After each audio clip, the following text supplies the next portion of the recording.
Hollywood anime adaptations. They never go wrong, right? Nope. Never. Because this is apparently a bad movie channel now, today I'm going to be subjecting myself to the most infamously bad anime adaptation of all time. Dragon Ball Evolution. I saw Evolution back in theaters when it released in 2009, making me 7. That was the year I saw many terrible movies at the cinema, actually. I recall actually really liking it when I first saw it. But please bear in mind, the only thing I'd seen from Dragon Ball by that point was GT. But I imagine you clicked on this video more so because of this movie's notorious reputation for being, let's say, not great. In fact, it's so widely hated that many years later, the writer actually apologized for this movie's existence. Now I just feel bad for the guy. Let's just get this out of the way. It's time to delve into the horrors of Dragon Ball Evolution. The very first scene treats us to a sparring session between Goku, yes that is Goku, hey, and his grandpa Gohan. What better way to start out your movie than to focus on a close-up sweaty shot of our main character? And as you can see, Evolution contains only the finest of top quality effects. And they said that the fights wouldn't translate well to live action. Gohan is training Goku to learn how to use Ki, but despite his sick ninja moves, it doesn't take very long to realize that Goku's character in this movie is a bit of a loser. Yeah, someday I'll beat you. That'll be something to tell your friends. What friends? We already have our first major issue in their attempt to Americanize Dragon Ball, and that they turn Goku into your average awkward high school student. Everybody at school treats me like I'm nothing, Grandpa. You're special, Goku. Which is to make him more relatable, I guess? Yes, because I too can also do flips and shit everywhere. Very relatable. So because of that, you get a Goku whose first priority is... Teach me how to get the girl. Well, at least we have Dragon Balls. That's a start. And of course, with every quirky, relatable high school student comes the bullies, who in this movie are just cool with attempted murder. Hey, Fuller, you just wrecked my bike! Yep, that's the Goku I know and love. You're gonna pay for this, Fuller. Make me pay, Geeko. Geeko. This movie's great, I don't know what people are talking about. Despite their just absolutely savage bullying, Goku made a promise to Gohan that he wouldn't use his fighting abilities on others, so instead he just holds in a shit. We then get to meet the main villain, who is hunting down the Dragon Balls. This thing. Piccolo. Ah, yes. Of course. And yes, I know what you were thinking. That is just a Skrull from Captain Marvel. Or rather, the Skrulls in Captain Marvel are all Piccolos. Shame on the MCU for ripping off such an iconic piece of cinema. We cut back to Goku in school, and I have to praise the very interesting choice by the writers to make Goku even more likable by having him creepily stare at the girl he's interested in for a very long time without blinking. Goku. Yeah, and I'm sorry to say that this subplot is a pretty major part of the story, because we all know that one of the most interesting things about Dragon Ball was Goku's interest in Chi-Chi. That's Chi-Chi, by the way. Realizing that staring at her intently is not going to get her to like him, our boy Geeko tries, you know, actually talking to her. Damn it!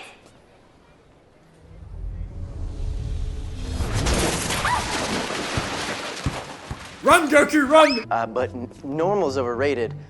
I'm not saying that you're stupid or overrated. I'm gonna stop now. I like how he just gives up. But somehow, Goku's antics work. Hey, I'm having a party tonight at my house. I'll be there. That's right, the Ki always gets the ladies. And then Goku blows off Grandpa Gohan to go to her party. Did you forget the rule, Goku? Gohans before Hohans. Within 5 seconds of arriving, Geeko is already confronted by the bullies. What are you doing here, Geeko?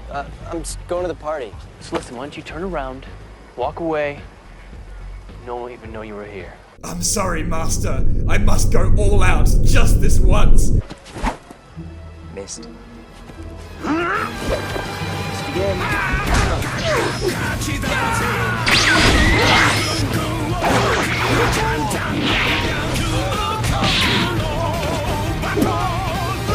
My favorite part about this scene is that Geeko does not lay a single hit. All he has to do is flip a whole bunch and these morons are dumb enough to knock each other out.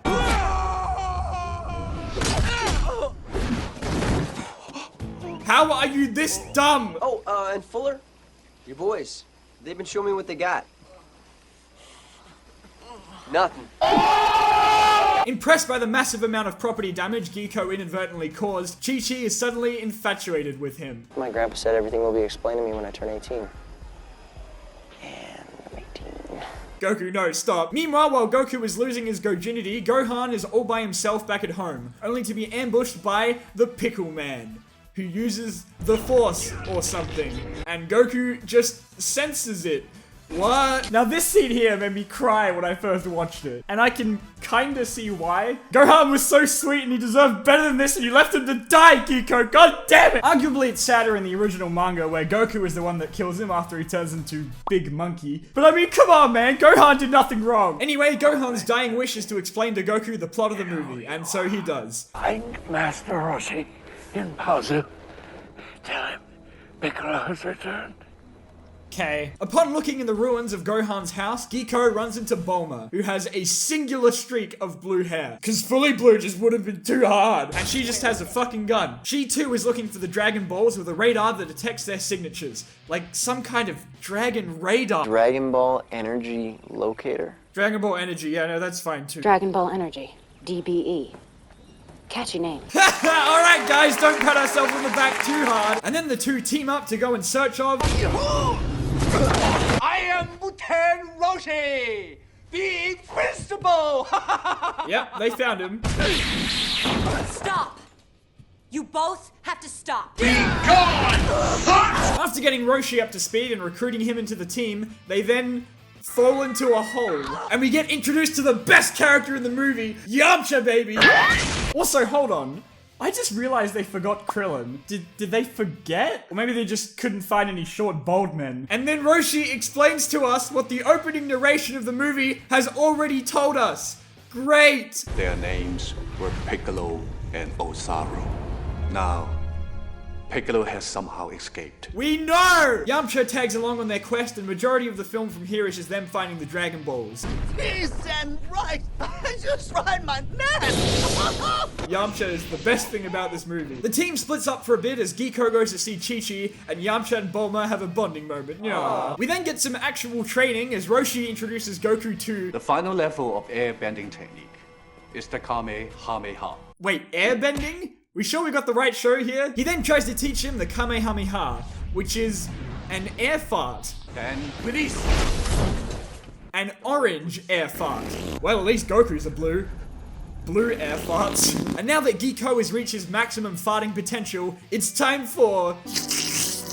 But then, Chi-Chi steals the Dragon Ball, only to be stopped by... Who the hell are you? Chi-Chi. And then Chi-Chi fights Chi-Chi. What? Through the power of boners, Goku leaps through the fire to intervene. But because he was thinking with something other than his brain, he knocks out the wrong one. Oh, shh. Wrong one. I think I understand now why this movie is so hated. I was gonna make a joke about Goku getting downed by a single shot, but then I remembered that actually happened. So, anyway, Roshi Kamehamehas Goku's chest because apparently it can be used as a form of CPR now. The other Chi-Chi gets away, only for it to be revealed that she was one of Piccolo's henchmen who managed to disguise herself somehow after getting a hold of Chi-Chi's blood after they fought. This is never explained. Piccolo, now having all 7 balls, begins the ritual to summon Shenron. Shenlong, and Giko and the gang make an attempt to stop the Skrulls' evil scheme. And it's here that Goku finally dons his gi. This looks like a YouTube fan film. I will defeat Ozaru, and I'm here to destroy you. Defeat Ozaru when the blood moon eclipses the sun. You will become Ozaru. Ah, okay, there it is. So Goku turns into a disgusting abomination as Roshi tries the Mafu Bar on Piccolo and fucking dies. Oh dear god, he's horrifying! Luckily, through the power of sheer will, he turns back to normal within like 5 minutes. Cool, so that was all completely unnecessary. And now it's time for the epic final duel, which, rather than consisting of any punching, mostly just involves them throwing air farts at one another.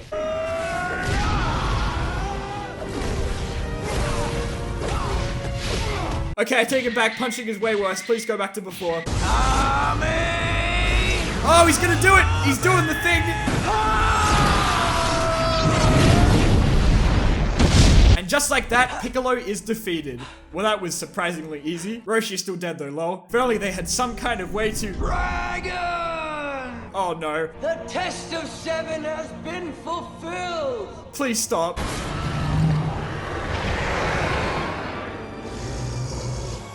Oh, okay. That's Shenron. I mean Shenlong. He's looking a little shorter than I remember. Anyway, he brings Roshi back to life. And then Goku gets the girl anyway, despite kicking the shit out of her before. And then they fight. And that's where it all ends.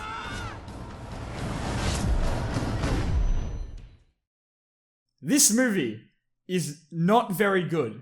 Now, I know I may be the very first person to ever say that. The acting is not good. The rapid changes to the source material are in no way improvements. And while I can see they really did try in some areas, the whole thing just falls incredibly flat. To be honest though, I think it was dead on arrival anyway. Someone should have shut the whole thing down after they saw that haircut. Ugh. To those who do know Dragon Ball, it's a little insulting to have one of the most highly regarded anime heroes turned into Geeko. And for those who don't know Dragon Ball, I'd say it's just a boring but inoffensive kids movie. And I am sure that absolutely none of what I have said in this video has ever been said before since 2009. In spite of all that though, I just can't find it in myself to hate this movie with the same amount of vitriol that a lot of people seem to have. I have to say, I do find some parts rather charming. It's not good, but I do like the cast, and the effects at the end look kinda nice, aside from that. And I forgot to mention, there's also a post-credit scene where Piccolo gets tucked into bed. Oh boy, can't wait for DBE 2!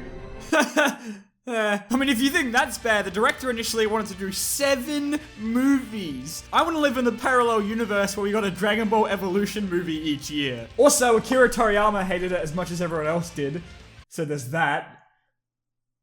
Geeko. Well, with that, we came to the revolutionary conclusion that Dragon Ball Evolution is not a very good movie. I, quite frankly, am shocked and offended by this revelation. Thank you so much for watching. Be sure to check me out on Twitter, send anything to my PO box if you want your package opened in a video, and be sure to check out our second channel, Button Smashers. See you next time!